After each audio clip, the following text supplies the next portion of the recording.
నమస్తే, welcome to Y news. నేను Pushpa. The news sponsored by Vyra family restaurant, national highway, Tetagunta. నోరూరించే వంటకాలు, అసలైన మసాలా దమ్ముతో అదిరిపోయే నాన్ వెజ్ రుచులు మీకోసం. విచ్చేయండి Vyra family restaurant, national highway, Tetagunta, Tuni మండలం, కాకినాడ జిల్లా.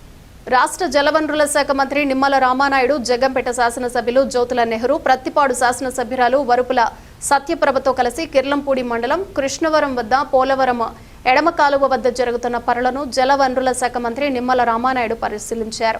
అనంతరం పురుషోత్తంపట్నం ఎత్తిపోతల పథకం స్టేజ్ 2 పంపింగ్ స్టేషన్ను పరిశీలించారు.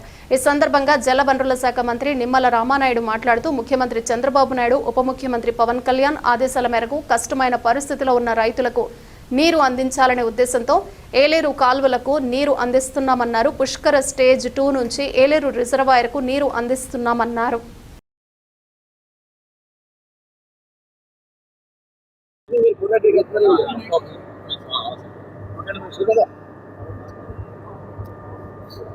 పాత్రికేయ మిత్రులందరికీ కూడా ముందుగా నమస్కారాలు తెలియజేసుకుంటూ, మన గోదావరి డెల్టాకు సంబంధించి ఈస్ట్ డెల్టా, అదేవిధంగా మన ఏలేరు రిజర్వాయర్కి సంబంధించినటువంటి ఆయకట్టుకి సూపర్ ఎల్నినో దృష్ట్యా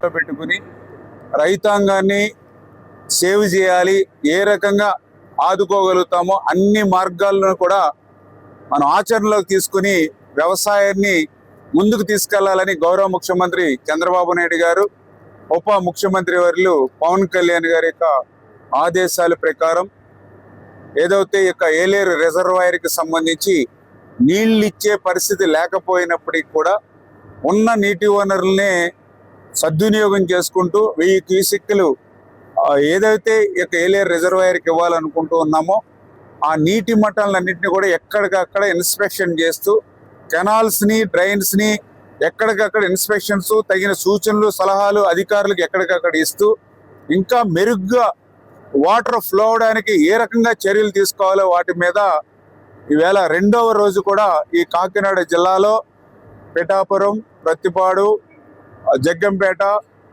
పెద్దాపురం నియోజకవర్గాల్లో ఈరోజు 2వ రోజు కూడా పర్యటిస్తూ, అందులో భాగంగా పిఠాపురం బ్రాంచ్ కెనాల్ 38 కిలోమీటర్లు ఉన్నటువంటి కెనాల్ అంతా కూడా డీసిల్టింగ్, పర్టికులర్గా కర్రనాచు బాగా పెరిగిపోయి నీటి ప్రవాహానికి అడ్డంగా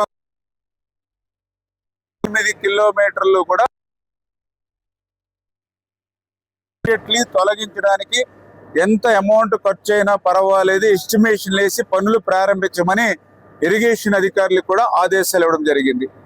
అదేవిధంగా ఈ యొక్క ఏలేరు రిజర్వాయర్కి సంబంధించి మెయిన్ కెనాల్ ఏదైతే ఉందో ఆ మెయిన్ కెనాల్ కూడా మేము కూడా చూసాం. 18 కిలోమీటర్లు పొడవునా ఆ కెనాల్ మీదుగానే మేము పైనుంచి చూస్తే ఎక్కడికక్కడ సిల్ట్ పేరుకుపోయి ఉండడం, అదేవిధంగా పెద్ద పెద్ద వృక్షాలు ఇవన్నీ కూడా కొద్దిగా అడ్డులుగా ఉన్నటువంటి పరిస్థితిని కూడా గమనించడం జరిగింది.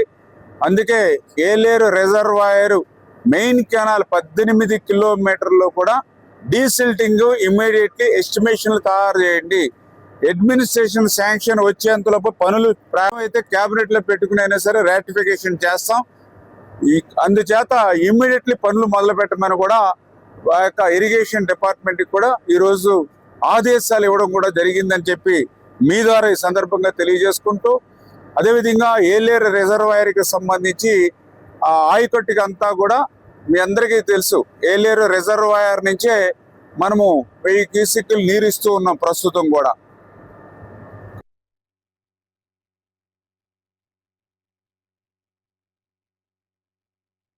టీఎంసీలు మాత్రమే ఉంది, 8 టీఎంసీలు నీరుంది, మాకు ఎందుకు ఎవరు అనేటువంటి విధంగా కొంతమంది గొడ్డల పార్టీ వాళ్ళు మాట్లాడుతూ ఉంటారు.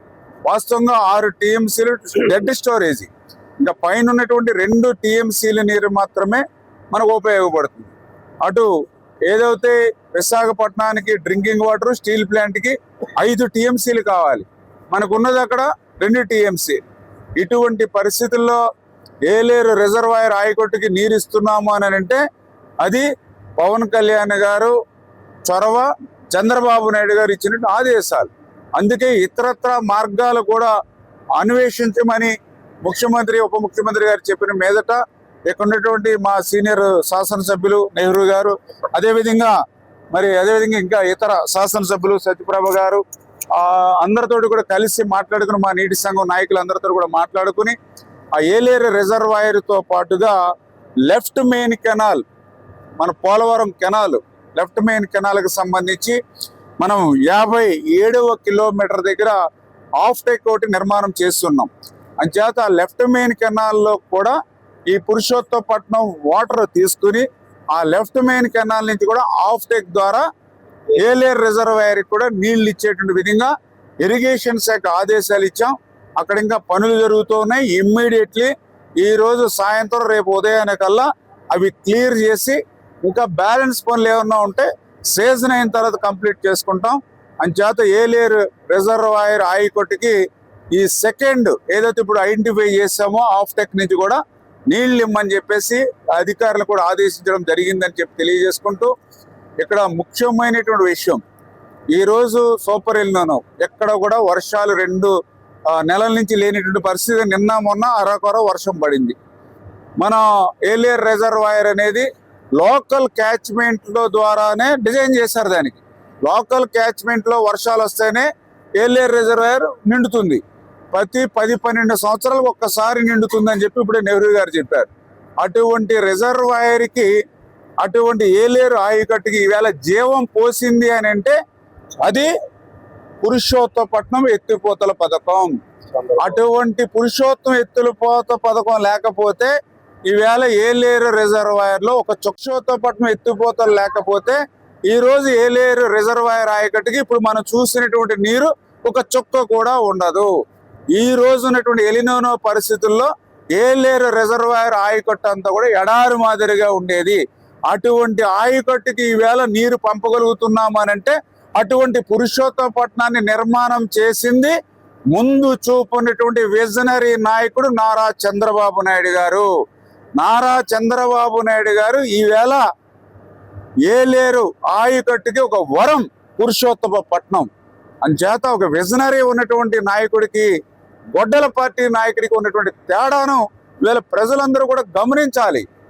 రేపు భవిష్యత్తులో ఏ అవసరాలు వస్తాయో గమనించి అవసరాల్ని ముందుగానే పసిగట్టి వాళ్ళ అవసరాలను తీర్చేటువంటి నాయకుడు నారా చంద్రబాబు నాయుడు గారు. దానికి ఉదాహరణే ఈ పురుషోత్తపట్నం నుంచి వచ్చేటువంటి నీరు లిఫ్ట్. ఇప్పుడు మనం స్టేజ్ 2 దగ్గర ఉన్నాం.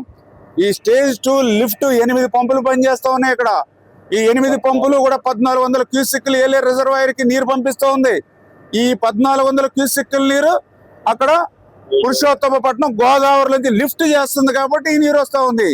ఆ పురుషోత్తపట్నం అక్కడ లిఫ్ట్ చేయకపోతే ఈ స్టేజ్ 2 లిఫ్ట్ లేదు, ఏలేరు రిజర్వాయర్లో నీళ్లు లేదు, ఏలేరు ఆయకట్టుకి చుక్కా నీరు లేదు.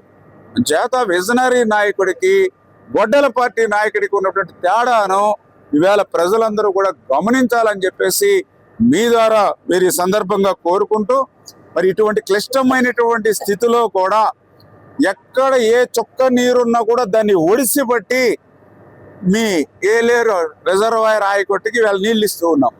అందుచేతనే ఇక్కడ ఎవరైతే ఇరిగేషన్ కానీ, అగ్రికల్చర్ కానీ, రెవెన్యూ కానీ ముగ్గురు కూడా కోఆర్డినేట్ చేసుకుంటూ వంతుల వారి విధానాన్ని సక్రమంగా అమలు చేసుకుంటూ రైతులు కూడా పొదుపుగా నీటిని వాడుకోవాల్సినటువంటి అవసరం, రైతులు సహకరించవలసినటువంటి అవసరం.